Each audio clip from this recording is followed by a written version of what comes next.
Gardening all year long brings me so much peace. There's just nothing like growing your own food. And on top of that, it saves my family a ton of money, which makes it even more rewarding. Berries are by far the most profitable thing I grow, and that's because they're perennials and because my kids eat them like they're water. If you've ever spent $5 on a 4-ounce container of berries only for your kids to devour them in 7 seconds, you know what I'm talking about.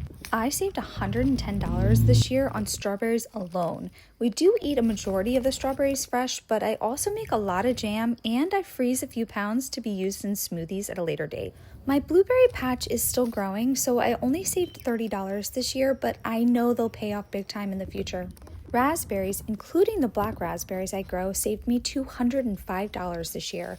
These plants are incredible and they keep producing more and more every year. Tomatoes were the real moneymaker. I saved $890, and that's because I use them in meals 3 to 4 times a week all throughout the year. I've frozen them, I've canned tomato sauce, and I've even dehydrated them for long-term storage. Melons saved me $75, but I grow different varieties like yellow watermelon, which I cannot buy in the store, so to me that's priceless. Peppers saved me $230, and honestly, they're even more versatile than tomatoes in my opinion. We use peppers all the time, and I love to make different kinds of pepper jelly, which make amazing holiday gifts. My freezer is currently stocked with 30 bags of bush beans, saving me $80. We'll pull out a bag for a meal once per week in the wintertime, and I just love the variety of color on my plate in the middle of January. Potatoes saved me $55 and cucumbers saved me $25.